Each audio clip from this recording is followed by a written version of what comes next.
particular ask you a question about this balance of trade and the value of the dollar, because history shows that these dollars eventually will come back, and you have assumed that they will. But that's essentially the problem we got into in 79 and 80, and there's no guarantee that that won't happen again. That means that the markets will drive interest rates up. We will have domestic inflation. The value of the dollar will go down. Now, my question is, what will your monetary policy be under those circumstances? In 1979 and 1980, you were, not you, but the Fed was forced to take interest rates as high as 21% to save the dollar. But my suggestion is it's not so much that we should anticipate a problem, that the problem was already created by all the inflation of the past 12 years, and that we have generated this financial bubble worldwide, and that we have to anticipate in that. And when this comes back, we're going to have a big problem, and you have to deal with it. And my big question is why would you want to stay around for this? It seems like I'd get out with it while the getting's good.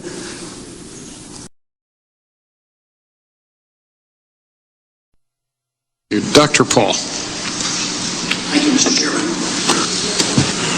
Good morning, Mr. Greenspan.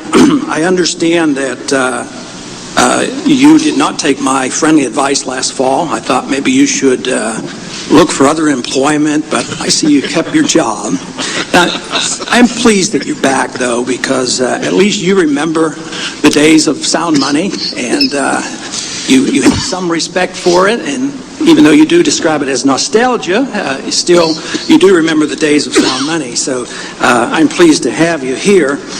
And of course, my concern for your welfare is that you might have to withstand some pummeling this coming year or two when the correction comes, because of all the inflation that we have undergone here in the last several years.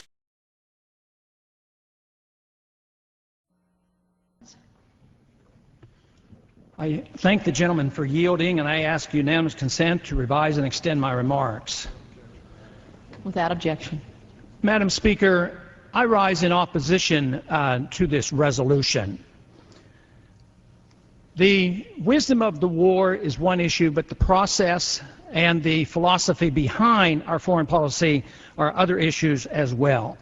But I've come to the conclusion that I see no threat to our national security. There's no convincing evidence that Iraq is capable of threatening the security of this country, and therefore very little reason. An important aspect of the philosophy and the policy that we're endorsing here is the preemption. This should not be passed off lightly.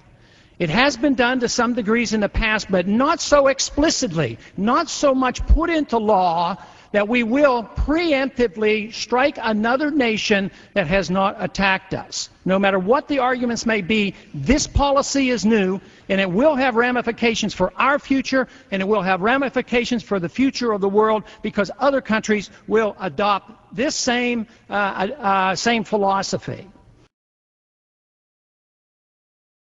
Mr. Speaker, I want to talk tonight about an economic myth. There's a myth that's been around for a long time, and that is that war benefits an economy. The argument goes that when a country is at war, it will create jobs and create economic growth. This is a myth. During the time of World War II and following, they claimed that the Depression finally ended with the start of the Second World War. And this is not true either, because a lot of men were drafted and put into the military. Unemployment rates obviously went down, but there was no improvement in the economy. Economic growth and really the ending of the Depression didn't end until after World War II. So it's wrong to think there's an economic benefit coming from any kind of a war. There are a lot of shortcomings from a war. During wartime, it's much more common to have inflation. And the money presses are running, so we can expect inflation from the military buildup and the possible war that we're facing. Also, during wartime, there's a bigger challenge to the currency of that nation that's at war. And already we see that the dollar in the past year has been down 20%. Although there are many other reasons for a weak dollar, the war is contributing to the weakness in the dollar. Also, during wartime, a country can expect that taxes will go up. I know we're talking about cutting taxes, and I'm all for cutting the taxes, but in real terms, taxes will go up during wartime. And it's inevitable that deficits increase, and right now our deficits are exploding. Our national debt is going up nearly $500 billion per year at an annualized rate. The other shortcoming economically of wartime is that funds, once they are either borrowed, inflated, or taxed, once the government spends these, so much of this expenditure is done overseas, and it takes away from domestic spending. So this is a strong negative for the domestic economy.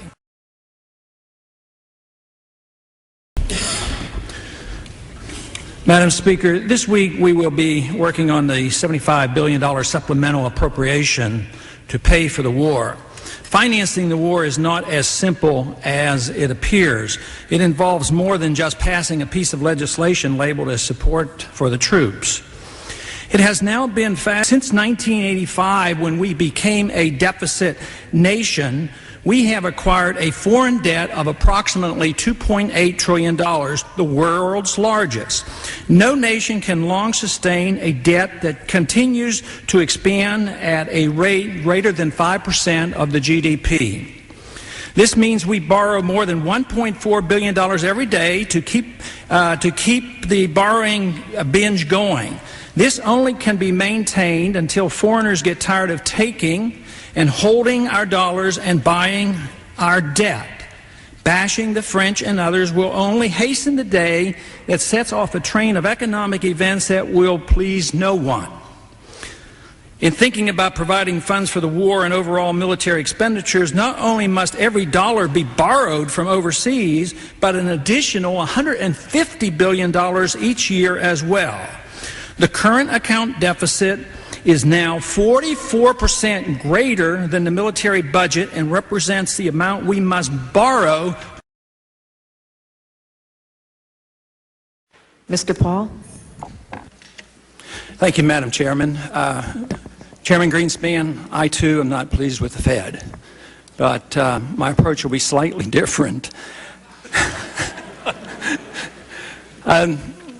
While here in the Congress over the past several years, there's been several things that have been pointed out to me that we shouldn't bring up at committees. One is the Constitution, and the other, of course, before the Banking Committee, is dollar policy. You explained earlier the dollar policy, the Secretary of Treasury speaks for the dollar. And I find that interesting and a bit ironic that you have the monopoly control over the money, creating new money and control over the interest rates, but you don't speak for the dollar, and that's deferred to the Treasurer. And we know that, but I think that's sort of academic anyway, because ultimately the number of dollars you create and the marketplace determines the value of the money, so no matter what you say or the Secretary of the Treasury says won't matter a whole lot. But dealing with the Constitution, I'd like to point out to my colleagues and others that the Constitution is explicit on the type of monetary system that we have, or are supposed to have. And for the past 32 years, we've been operating with a fiat monetary system, and it hasn't done well. And history has shown that fiat money never does well, and it always ends badly. And we may be seeing the beginnings of the end of that system, not only nationally but internationally. That you're concerned about deflation. Of course, your definition of deflation is slightly different than the free market definition, because we believe deflation requires the shrinkage of the money supply and the increase in the purchasing power of the dollar. But anyway, you show that decreasing prices are a threat, and therefore you have to print faster than ever, and you've been doing a pretty good job there. Since January of 2001, you've taken M3 from 6.5 trillion up to 8.2 trillion. That's a pretty hefty hunk of new money, $2.3 trillion of new money, and hasn't done a heck of a lot of good. So I think that it's interesting that you have this concern and you excuse yourself and you plan to print whatever is necessary. At the same time, you come to us and say your biggest concern, and this too is entertaining or interesting, that the chairman of the Federal Reserve isn't talking so much about monetary policy, he's talking about energy prices, because they're going down and they're deflating. deflationary? No, because they're going up and they're inflationary. So I don't know how we can have it both ways. First, we worry about deflation. In the next breath, we worry about inflation. Now, my concern and my question, or something I would like you to make a comment on, deals with the fairness of this system. For instance, I think this is very unfair to the elderly. In the old days, under the free market, we encouraged savings. The elderly have CDs. They used to make 6%. Now they make less than 1% sometimes. They have lost their purchasing power. At the same time, they're suffering from the increase in the cost of living because of the energy prices going up. And just because low interest rates might help the stock market and might help the housing market doesn't seem to me to be fair to the elderly who have saved their money, suffer from the inflation that still exists, at the same time they lose their income. And for that reason, I think the system that we work with now is very biased. It's biased toward those who want to consume. We have a system, both the Treasury and the Fed encourages the Fannie Mae, Freddie Mac program of increasing equities and then borrowing against it and then suffering the consequences.